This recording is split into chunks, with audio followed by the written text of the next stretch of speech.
दोस्तों आज हम बात करने वाले हैं यदि आप निराश्रित महिला पेंशन के लिए आवेदन करना चाहते हैं, मतलब कि विधवा पेंशन के लिए, तो कैसे आवेदन करेंगे पूरा डिटेल के साथ आज हम बात करने वाले हैं। लाइव करके दिखाने वाले हैं कैसे आप उत्तर प्रदेश में विधवा पेंशन या निराश्रित महिला पेंशन के लिए ऑनलाइन आवेदन कर सकते हैं। तो इसके लिए आपको एकीकृत सामाजिक पेंशन पोर्टल जो है ssPy.up.gov.in इसकी ऑफिशियल वेबसाइट पर आना है। इसका लिंक मैं डिस्क्रिप्शन में आपको प्रोवाइड कर दूंगा। और इसके बाद यहाँ पर आपको आने के बाद यहाँ पर देख सकते हैं वृद्धा पेंशन, निराश्रित और दिव्यांग तीनों पेंशन इसी पोर्टल से अप्लाई होती हैं। आज हम बात करने वाले हैं निराश्रित महिला पेंशन या विधवा पेंशन की। तो इसी पर आपको क्लिक करना है। अब आपके सामने ऐसी पूरी डिटेल आती है, तो यहाँ से आपका सारा डिटेल दिखता है कि विधवा पेंशन के बारे में सब कुछ यहाँ पर बताया गया है। आप पढ़ सकते हैं। मैं डायरेक्ट आपको अप्लाई करने का प्रोसेस बताता हूँ। तो आवेदन ऑनलाइन आवेदन करें का एक ऑप्शन दिखता है, इसी पर क्लिक करना है। तो आप एक नए पेज पर रिडायरेक्ट करेंगे। अब यहाँ पर आपको पूरी डिटेल दोस्तों फिल करनी होती है। जिसका भी आपको आवेदन करना है उसकी पूरी डिटेल, जैसे कि सबसे पहले जनपद, जिसका आवेदन कर रहे हैं वो किस जनपद से संबंधित है। तो जो भी आपका जनपद हो ये पूरी लिस्ट खुलकर आ जाती है। आपको सबसे पहले उस जनपद का नाम सिलेक्ट करना है, वो कहाँ से बिलोंग करता है। इसके बाद वो नगरीय है या ग्रामीण है, जो भी वो सिलेक्ट करना है। तहसील उसका क्या पड़ता है वो सिलेक्ट करना है। जैसे तहसील के आप क्लिक करेंगे तो आपके सामने ब्लॉक का नाम पूछेगा कि वो ब्लॉक कौन सा है, ग्राम पंचायत का नाम क्या है और विलेज का क्या नाम है, ये आपको सिलेक्ट करना है, पूरा एड्रेस। इसके बाद आपको यहाँ पर आवेदिका का नाम, जिसके नाम दोस्तों आप आवेदन कर रहे हैं उसका नाम यहाँ डालना है, जिस भी महिला के नाम। तो उसका नाम आपको जैसा आधार में सेम टू सेम यहाँ पर दोस्तों आधार वाला ही आपको यहाँ पर एंटर करना है। इसके बाद लिंग ऑलरेडी सिलेक्ट होगा। जन्म तिथि यहाँ पर नहीं भरनी है ना, ये ऑटोमेटिक अपना लेता है। मतलब जन्म तिथि यहाँ पर क्लिक करेंगे तो ऑटोमेटिक यहाँ पर क्लिक करेंगे तो पूरा कैलेंडर खुलेगा और यहाँ से आपको जन्म तिथि उसकी भरनी होती है। इसके बाद पति का नाम, हस्बैंड का नाम आपको भरना है जिसकी मृत्यु हो चुकी है ना। और इसका श्रेणी वो जनरल है, ओबीसी है, एससी एसटी क्या है वो भरना है। और एक मोबाइल नंबर जरूर देना है महिला का, जिससे आपका कम्युनिकेशन होता रहे। इसका पूरा पता डालना है और पता दोस्तों वो डालना है जो आधार में हो सिमिलर। अगर आधार में कहीं पर कैपिटल लेटर से पता लिखा है तो वहां कैपिटल लेटर इस्तेमाल करना है, स्मॉल लेटर से लिखा है तो स्मॉल लेटर इस्तेमाल करना है। पूरा आधार वाला एड्रेस यहाँ पर डाल देना है। ये व्यक्तिगत जो विवरण है बहुत ही इंपॉर्टेंट है, इसमें कोई भी त्रुटि आपको नहीं करनी है। अब आपको नीचे आना है। नीचे आने के बाद दोस्तों बैंक डिटेल फिल करनी होती है। बैंक डिटेल आपको पता है जिसमें आपको पेंशन मिलेगी उस बैंक का विवरण। तो आपको बैंक डिटेल भी बहुत ही सावधानी पूर्वक भरनी है, क्योंकि अगर बैंक डिटेल में कोई गड़बड़ी होगी ना तो आपकी पेंशन किसी और के खाते में जाती रहेगी, आपको नहीं मिलेगी। तो सबसे पहले बैंक का नाम, यहाँ पर बहुत सारी बैंक है, जो भी आपकी बैंक है उसका नाम सिलेक्ट करना है। बैंक की शाखा का नाम डालना है। इसके बाद खाता नंबर डालना है, बैंक का खाता नंबर दोबारा से डालना है और एफएससी कोड अब वो ऑटोमेटिक ले लेगा, है ना। इसके बाद आय का विवरण डालना है। दोस्तों जब निराश्रित महिला पेंशन बनवाएंगे तो आपको आय प्रमाण पत्र पहले से बनवा लेना होता है। उसी आय प्रमाण पत्र का डिटेल यहाँ डालना होता है पहले की, जैसे आय प्रमाण पत्र आवेदन संख्या, या ऐसे एप्लीकेशन नंबर बोलते हैं, और आय प्रमाण पत्र क्रमांक मतलब कि इनकम सर्टिफिकेट नंबर क्या, ये दोनों चीजें दोस्तों आपका जो आय प्रमाण पत्र आपने बनवाया है उसमें लिखी रहती हैं। तो वो दोनों चीजें यहाँ सर देखना है आय प्रमाण पत्र से और भर देना है। इसके बाद आपको कुछ दस्तावेज अपलोड करने होते हैं, जैसे कि देख सकते हैं यहाँ पर आना है तो फोटो अपलोड करना होगा। जिस भी महिला की विधवा पेंशन आप अप्लाई कर रहे हैं उसका फोटो अपलोड करना है। अब ध्यान ये रखना जेपीजी फॉर्मेट होना चाहिए और 20 केबी से ज्यादा नहीं हो, 20 केबी से ज्यादा नहीं होना चाहिए फोटो। इसके बाद इधर दो डॉक्यूमेंट्स और अपडेट करने। पहला तो अपलोड जन्म तिथि आयु प्रमाण पत्र। आपको ऐसा दस्तावेज देना है जिससे आपकी जन्म तिथि यहाँ पर वेरीफाई हो सके। तो आप यहाँ पर आधार दे सकते हैं। ध्यान ये रखना ये वाला दोस्तों जेपीजी फॉर्मेट में था, ये आपको पीडीएफ फॉर्मेट में देना है, 200 केबी से ज्यादा ना हो। तो एक यहाँ पर आपको आधार कार्ड अपडेट कर देना है।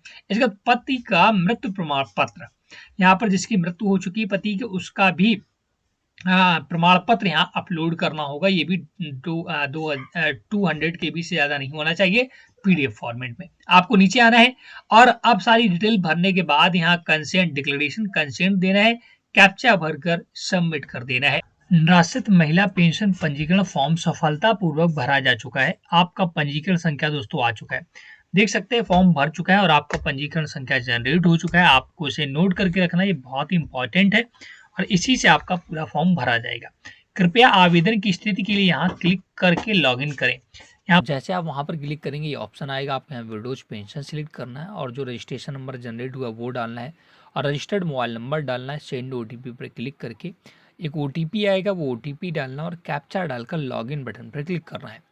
ध्यान रखिएगा जो रजिस्ट्रेशन नंबर मिला है उसे नोट करके रख लेना है और क्योंकि वो बहुत इंपॉर्टेंट है, उसी सारे काम आपके आगे होने वाले हैं। तो आपको सबसे पहले सारी डिटेल यहाँ भरकर widows pension registration number registered mobile number डालकर सर्च करना। आपके सामने ऐसा विंडो आएगा, कुछ चीज़ आपकी यहाँ पर मैंने हाइड कर रखी है।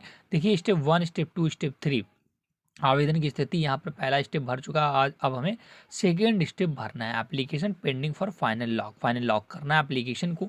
जब तक आप फाइनल लॉक नहीं करेंगे तब तक आपका ये फॉर्म अधूरा माना जाएगा। तो इसी पर आपको क्लिक करना है सेकेंड स्टेप पर। सेकेंड स्टेप पर जैसे आप क्लिक करते हैं तो आपका पूरा जो डिटेल होता है, जो आपने पिछले अभी भरा है ना सारा, वो सारा डिटेल यहाँ दिखता है। चाहे वो आपकी व्यक्तिगत जानकारी हो, बैंक अकाउंट हो, आय प्रमाण पत्र की जानकारी हो, सारा डिटेल वहाँ पर आपको दिखने वाला है। ये देखिए दिख रहा है। मैंने ज़्यादातर चीज़ें हाइड कर रखी सिक्योरिटी पर्पज़ से। दोस्तों किसी की पर्सनल इन्फॉर्मेशन नहीं हटाई जा सकती। तो व्यक्तिगत विवरण जो पिछला भरा था ना आपने, वो यहाँ सारा डिटेल दिखेगा जो कि मैंने हाइड कर रखा है। तो अगर फाइनल लॉक करने से पहले देख लें, एक बार सब कुछ चेक कर लें कि आपका सारा डिटेल सही है नहीं है। इसी वजह से फाइनल लॉक करने से पहले आपको ये डिटेल दिखाई जा रही है। इसका नीचे आना है, आपका अब यहाँ बैंक अकाउंट दिखेगा, जो खाता आपने नंबर लगाया होगा। आपके आय का विवरण दिखेगा, आय प्रमाण पत्र का, और जो आपने दस्तावेज अपलोड किए थे, फोटो, आय प्रमाण, अपना आधार कार्ड और मृत्यु सर्टिफिकेट पति का, वो सारा दिखेगा। और कुछ चीज़ें मैंने हाइड कर रखी सिक्योरिटी पर्पज से। तो देख लें सब कुछ आपका सही होना चाहिए। इसके बाद नीचे आपको आना है और आपको अब यहाँ पर डिक्लेरेशन का ऑप्शन दिख रहा है। डिक्लेरेशन देकर कैप्चा डाल करके फाइनल सबमिट करना होगा। लेकिन देखिए अपडेट डिटेल, कोई भी गलती है तो आप डिटेल अपडेट कर सकते हैं, क्योंकि फाइनल लॉक करने के बाद कोई भी यहाँ संशोधन नहीं होगा, विशेष ध्यान रखिए।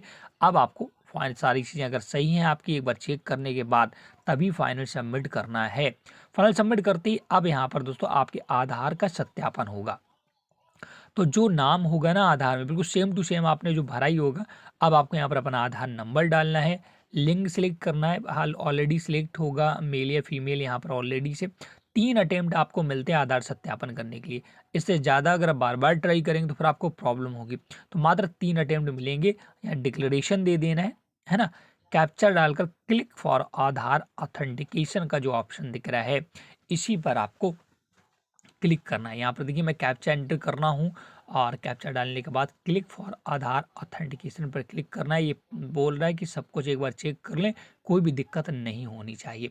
इसके बाद ओके करना है। ओके करते ही दोस्तों ये आपका आधार ऑथेंटिकेशन हो चुका है। पूरी तरीके से देख सकते हैं आधार वेरीफाइड सक्सेसफुली हो चुका है। अब आपको यहाँ पर प्रिंट एप्लीकेशन पर क्लिक करके अपने फॉर्म को प्रिंट कर लेना है, जो कि बहुत ही इंपॉर्टेंट है। अच्छा दोस्तों, आप वहाँ पर फाइनल अपना प्रिंट कर लेते हैं ना, जो फाइनल प्रिंट पर क्लिक करके फॉर्म प्रिंट कर लेते हैं। अब आपको दोस्तों केवल फाइनल प्रिंट करने के बाद रखना नहीं है, उस प्रिंट आउट को निकालना है उसका, और उसमें जो भी आपने दस्तावेज अभी अपलोड किए हैं ना, जैसे कि आधार कार्ड, बैंक पासबुक और डेथ सर्टिफिकेट अपने पति का, ये सारा डिटेल लगा करके उस फॉर्म के पीछे, मतलब फोटोकॉपी उनकी लगा करके अपने समाज कल्याण विभाग या ब्लॉक स्तर पर उसे जमा करना होता है। तभी आपको दोस्तों पेंशन मिलती है। तो उस फॉर्म को प्रिंट करने के बाद उसे जमा करना बेहद ही आवश्यक है, नहीं तो आपको कोई भी पेंशन नहीं मिलेगी। इसका विशेष ध्यान रखिएगा। तो उस फॉर्म को पहले प्रिंट करें और उसके पीछे जो भी आवश्यक दस्तावेज है उस पर आप लगा दें, उससे प्रिंट करें। देख सकते हैं यहाँ पर प्रक्रिया प्रवाद बताया भी गया है निराश्रित महिला पेंशन के लिए।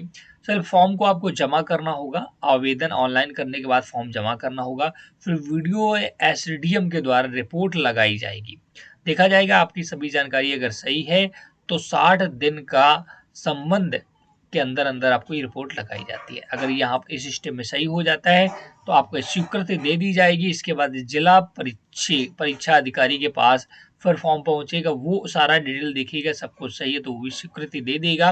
इसके PFMS पोर्टल पर पहुंचेगा, वहाँ पर आपके फॉर्म का सत्यापन होगा। अगर वहाँ पर सब कुछ सही है तो आपको फिर से स्वीकृति मिल जाएगी और जिला परीक्षा अधिकारी खाता विवरण का पुनः से एक बार चेक किया जाएगा, दोबारा से सब कुछ सही है तब आपकी फाइनल आप जो निराश्रित महिला पेंशन है, विधवा पेंशन है, इसके लिए आवेदन माना जाएगा और आपकी पेंशन आना स्टार्ट हो जाएगी। ये पूरा प्रोसेस होने में 3 से 4 महीने का समय लग जाता है। इस वजह आपको इंतज़ार करना, आपको फॉर्म ज़रूर सबमिट करना है अपने ब्लॉक या तहसील या जहाँ भी समाज कल्याण विभाग कार्यालय हो वहाँ पर इसे सबमिट करना होता है। तो मैं आशा करता हूँ ये वीडियो आपको पसंद आया होगा। प्लीज़ वीडियो को लाइक शेयर ज़रूर करें। कोई भी डाउट है तो कमेंट सेक्शन में पूछ सकते हैं। Thanks for watching.